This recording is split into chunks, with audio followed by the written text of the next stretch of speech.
So we will discuss an interesting situation.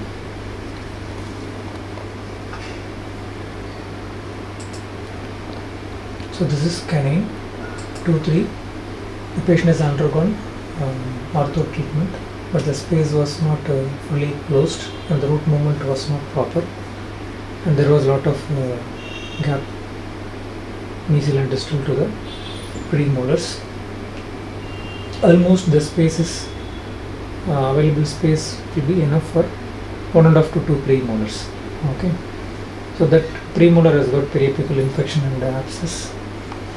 We can appreciate the mesodistal space either clinically or from the axial section view, not from the panoramic view. That is a basic thing we need to understand, because when we see this panoramic view, we think no, it is a single teeth replacement situation. The panoramic X-ray always gives a illusioned or distorted view about the mesodistal space. We can easily manipulate the mesodistal space of the panoramic view by drawing arch from in different places, right? So don't judge about the mesodistal space from the panoramic view. We may think it is a very small single tooth space, but actually it is clinically, it may be more than that. Actually it is more than that. So this patient was not our patient. This patient was bought by one of our course doctors. This patient is the doctor's auntie. So he wanted to do implant in our clinic. He wanted to do implant by himself. He wanted guidance and to use the CBCT facility in our clinic. So after implant placement, we took CBCT.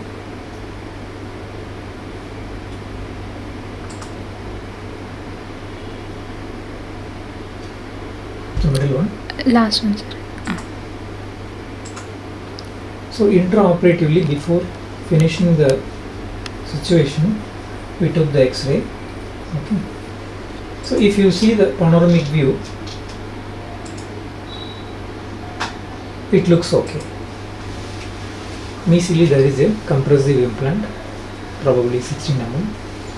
Distally there is a basal implant. BCS design, combination of rough surface basal and smooth surface basal. If you take a panoramic view or if you take a UPA, then this looks fine. But only when you see the buccolingual aspect, then you will understand the reality. Okay. Now we will see the distal implant first.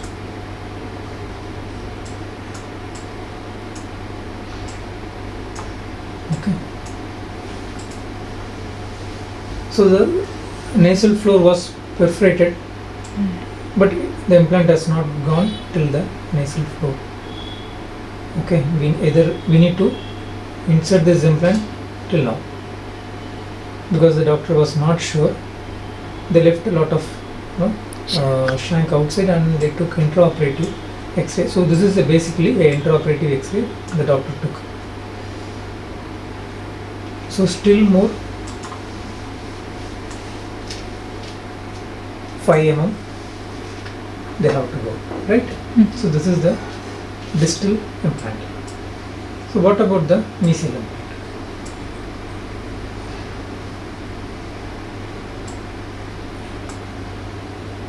Okay.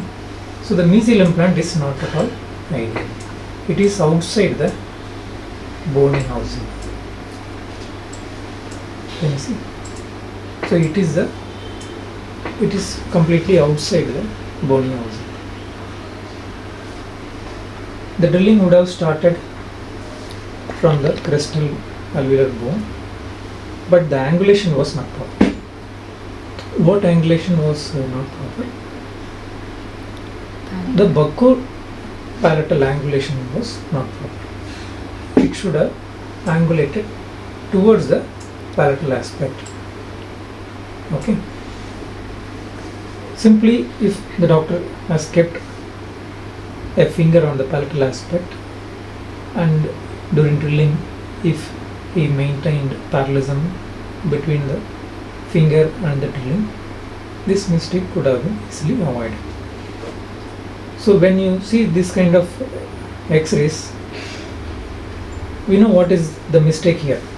You don't need to be a expert, you don't need to be an implantologist to pinpoint this mistake. Even a 8th standard or 5th standard student will tell, oh, the implant is outside the bone. But if you really want to be an expert, or if you really want to learn, you should understand or try to understand why this has happened. Why this has happened is because there are two things: where you start the drilling, the point, and which angulation you are going. The starting point itself is mistake, I guess. It is too buccal, right? And the second mistake is angulation. Mesiodistally, the angulation is correct.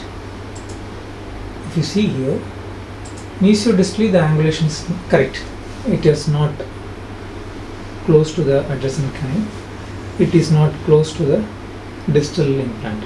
It is perfectly positioned buccolingually. Yes. Sorry, mesiodistal. But buccolingually, it is a gross error. The reason is two reasons. One is the starting point itself is little buccal, and finger bracing, keeping one finger buccally and keeping one finger labially also. This could have been avoided. Since the doctor didn't keep the finger labially, he couldn't able to feel the perforation and all. If he has kept the finger labially, he could have felt the perforation and the vibration of the drill or the implant. So the doctor, that means the doctor has not kept finger both buccally and palatally. So this is the second mistake. The third reason is rushing during drilling is the most common. I always used to tell, drilling is the most important aspect in implantology. If you do the drilling properly, you can give the next implant and insertion and further procedures to your assistant and you can leave. The drilling, the pilot drilling is the most important step. The pilot drilling, where it goes, the next twist drill goes. Where the twist drill goes, the implant goes. So the key step is drilling, pilot drilling. So in the pilot drilling, mistake has happened. Okay. So if the doctor didn't take the CBCT, what he could have done is, in his clinic, he might have taken a IOP or from a nearby center OPG. Then he will believe that my implant is excellent, good.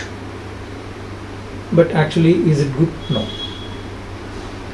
So seeing panoramic view or panoramic X-ray or IOPA, you cannot really judge the implant position accurately.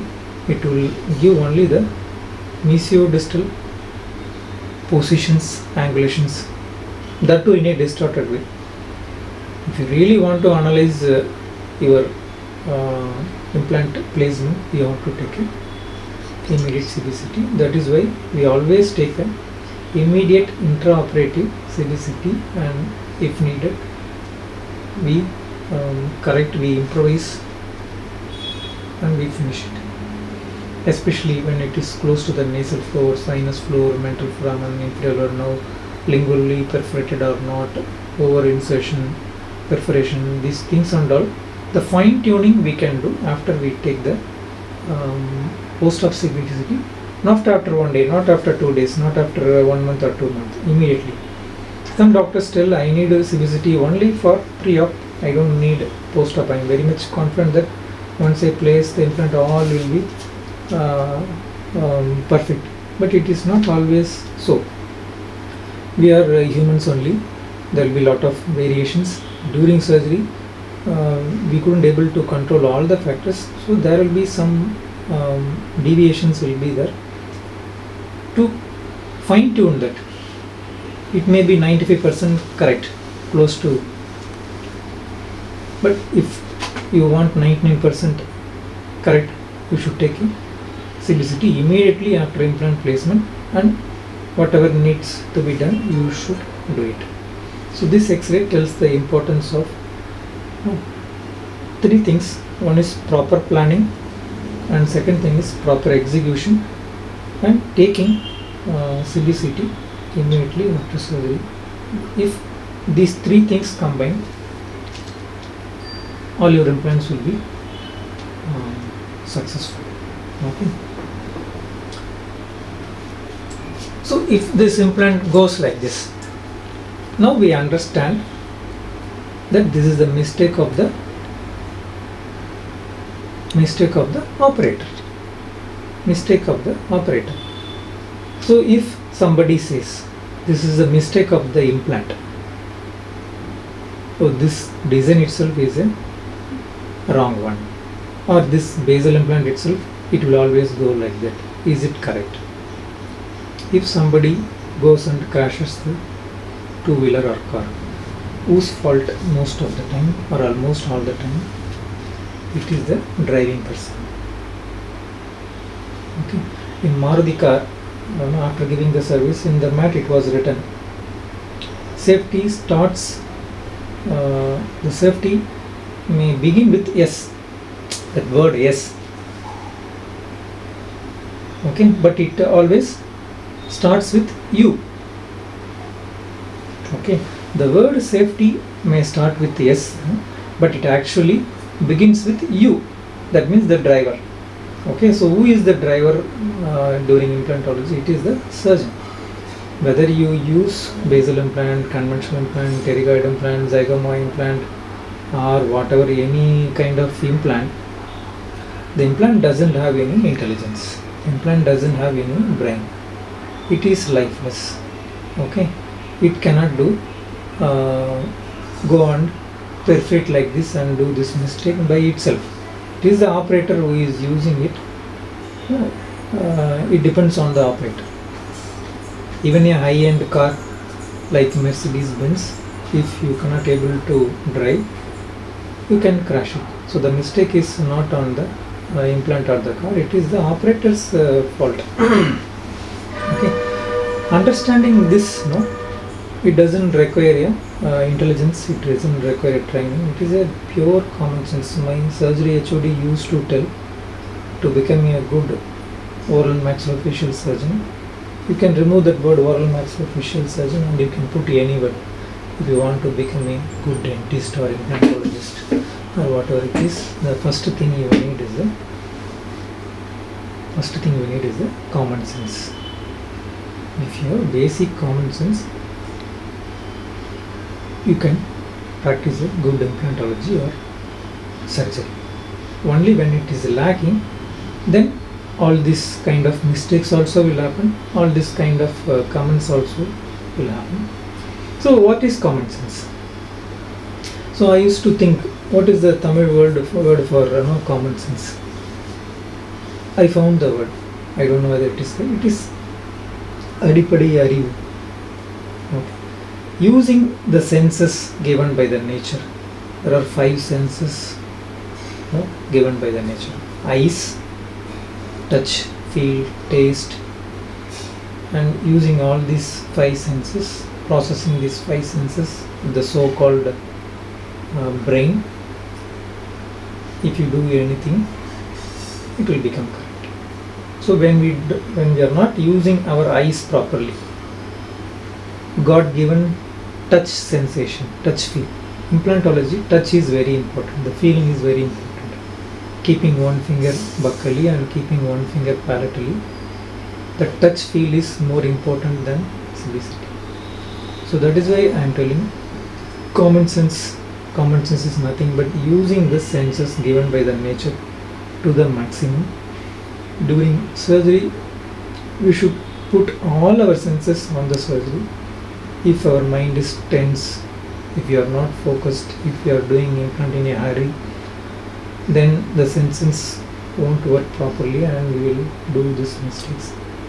And when this kind of mistakes happen and you are analyzing these mistakes, you have to use again your common senses.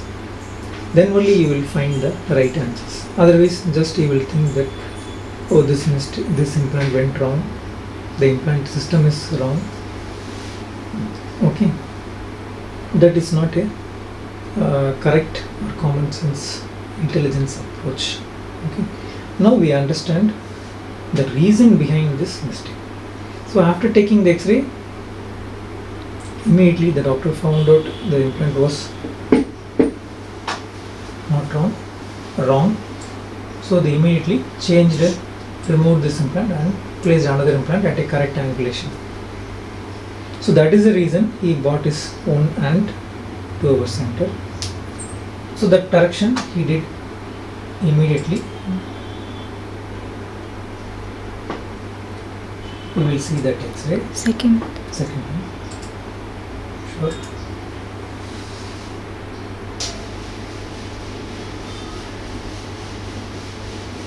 So now this is the final X-ray. In panoramic view it looks okay. But do you believe this panoramic view? No. Right? That is why we are taking CBCT always before and after implant placement. Now we will analyze the implant. Okay.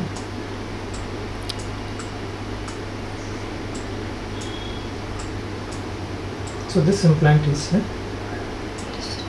some more the doctor has driven, but not enough. Maybe he got a good stability, so he stopped. Because if you see, this is almost hitting the palatal cortical, right?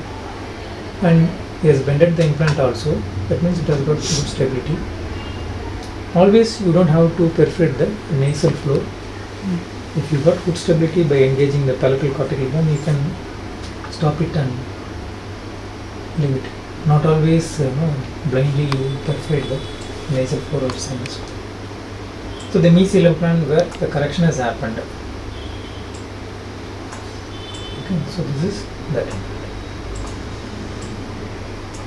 Now this is correct. So what could have happened during the first this implant has gone from like this. Okay. Now the doctor has changed the angulation. He has placed a compressive implant, probably 3.75 into 16. It has not engaged the nasal floor, no need actually. Okay. So what has happened is, the person who has uploaded the video, he combined the pre-op and the intra-op, and he forgot the post-op. So all kind of comments was coming in the comment section. But this is a great source of learning, and how to use our logic, sense and common sense to analyze when a problem we see. It may be the mistake done by us, or it may be the mistake done by somebody, but it is a great learning tool. Success gives happiness, failure only, mistakes only gives learning. So more than failures and mistakes, we should fear success. Okay, success gives you happiness and you forget everything, right? Any doubts? So this is, we are replacing not a single tooth, we are replacing a two tooth. Of course not 2 teeth mesodistal width is present, it is 1.5 premolar width. If we are planning for some delayed loading, we could have placed a conventional implant and delay loading. Since we are planning for immediate loading, we have placed 2 implants. If we have tried one implant, then the mesodistal space will be more, and there will be mesodistal cantilevering effect will be more, and the implant will fail and may fail. Then again the people will come and tell it is because of this basal the implant has failed. So it is not the implant which is failing, whether it is a basal implant or conventional implant or zygomo implant, whatever it is. If we don't follow the principles, protocols, guidelines given by that system, that concept, okay, the experts, then failure will come anywhere, everywhere. Whether you place conventional or basal, failures will come if you don't follow the guidelines, principles. Okay. Right.